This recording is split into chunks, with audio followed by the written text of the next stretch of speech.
FGS. OP. Allons Kiki, prends de la vitesse, demain tu dois les trucider. Je pars en couille frère. Bref les gars, petit remix de la Marseillaise, hein, à la façon OP, hein, tu te doutes bien. C'est OP, bienvenue sur ma chaîne YouTube, je suis content de vous retrouver pour ce petit avant-match France-Danemark. Match qui va compter pour la deuxième journée du groupe D, tu t'en doutes bien. Avant toute chose, on s'abonne à la chaîne si ce n'est toujours pas fait. La petite clochette, on clique dessus pour les notifications, le référencement et on est carré. Oh là là là là, ce mondial... Des surprises. Là, je suis en train de te faire la vidéo. L'Iran vient de taper le Pays de Galles 2-0. Pays de Galles, tu bats! Ils sont battus, mon gars. C'est incroyable. Bravo hein, au continent asiatique. Hein. Le Japon, l'Arabie Saoudite, l'Iran. Ah là là là là. Beaucoup de promesses pour cette Coupe du Monde. Hein. En tout cas, c'est bien. Ça change un peu, tu vois. Vraiment. En tout cas, les gars... Pour revenir sur ce qui nous intéresse, deuxième journée du groupe D, France-Danemark, coup d'envoi à 17 h. Ça se passe au stade 974, je crois. Je ne sais pas pourquoi le stade a un numéro d'écrou.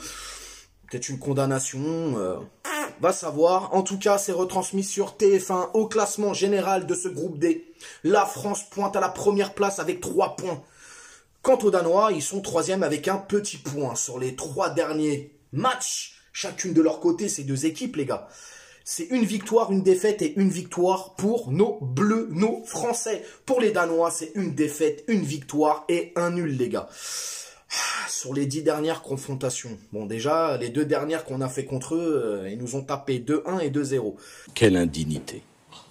Ah là là, les Danois, comme je te le disais, sur les 10 derniers matchs, hein, toutes compétitions confondues entre la France, le Danemark et la France, c'est 6 victoires, 1 nul et 3 défaites pour la France. Donc, pour le Danemark, tu te doutes bien, c'est 3 victoires, 1 nul et 6 défaites. Comme je viens de te le dire, on s'est fait taper les 2 derniers matchs contre les Danois. Qu'on se le dise les gars, le Danemark, c'est la bête noire de l'équipe de France les mecs. Pourquoi je crie? Je ne sais pas, j'ai envie. Je suis excité, je suis pressé d'être demain. Faut qu'on les tabasse. Mais avant de les tabasser, il faut dire des choses sur le Danemark. Bête noire de l'équipe de France, je viens de te le dire, c'est une belle équipe. Ça attaque en bloc, ça défend en bloc. Ils proposent quelque chose, tu vois. Et puis ils ont des joueurs extraordinaires quand même. Eriksen, Christensen, Andersen, tous en scène. J'en étais sûr, t'as ça dans le sang. Et tout ce qui se finit en scène, frérot. Incroyable. Attention pour l'équipe de France. De pas tomber dans un match piège.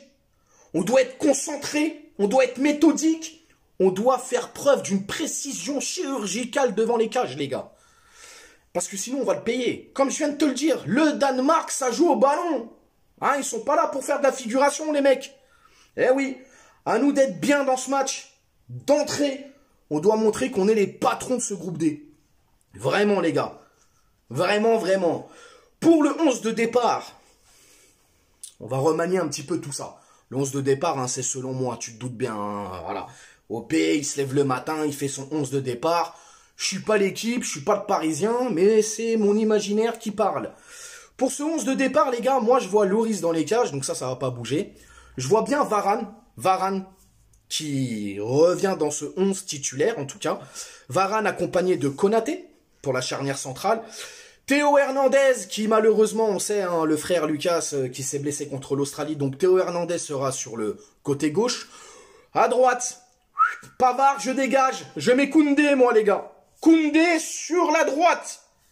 Au milieu de terrain, ça bouge pas. Hein. Je pense que Tchouaméni et Rabiot, ils vont reprendre leur rôle de milieu de terrain. Grisou en numéro 10. Grisou. Mon chat qui s'appelait Grisou.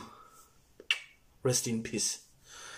Ah là là là là là là. Giroud en pointe, Mbappé à gauche et Dembélé à droite. Voilà, ça c'est mon 11 de départ, les gars. Plutôt une belle équipe quand même. Hein. Normalement, ça devrait le faire. Pour ce qui est du score, les amis, alors je vois quand même la France s'imposer. Je vois la France gagner, mais je vois la France s'imposer d'un but d'écart. Je partirai sur un 2-1. Hein, tu vois, on va rester prudent. Après, on sait jamais. On peut se faire taper ou on peut les taper sévère. Mais voilà. Tranquillou, un peu de recul, 2-1, parfait, on se qualifie pour les phases finales C'est tout ce que demande le peuple. Donc de 1, un but de Mbappé et un petit but de Giroud. Giroud qui va aller chercher ce record, hein, finalement. Voilà, je pense qu'il va le battre même de toute manière. Donc voilà les gars, hein, c'est un peu ce que je pense de ce match. Match à prendre pas du tout à la légère. Faut vraiment aller chercher. Je fais mal.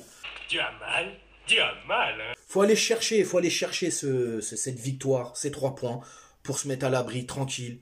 Tu vois ce que je veux dire, comme ça après, France-Tunisie, ça joue. Attention les Tunisiens aussi, c'est une belle équipe, hein, ils peuvent créer la surprise aussi. D'ailleurs on a vu, ils ont tenu tête aux Danois les gars, attention. Bref, voilà les amis, dites-moi ce que vous en pensez dans les commentaires. Je veux avoir votre compo, je veux avoir votre... je sais pas moi, comment tu te projettes dans ce match finalement? Est-ce que tu vois la France s'imposer, la France perdre, faire un nul, quoi que ce soit? Tu me dis ça en commentaire, n'hésite pas à t'abonner, partage, like, la petite clochette, tu l'actives pour les notifications bien évidemment. Je te mets aussi le lien Instagram en bas, tu me rejoins, on discute, patati patata, n'oublie pas de follow. Et puis je te dis à demain pour le débrief. Ciao. On t'a fait une Nougano, c'est que tu t'es pris une banane. Pas gauche à la néné, nettoyeur de lucarne, nique sa mère, les foutiques.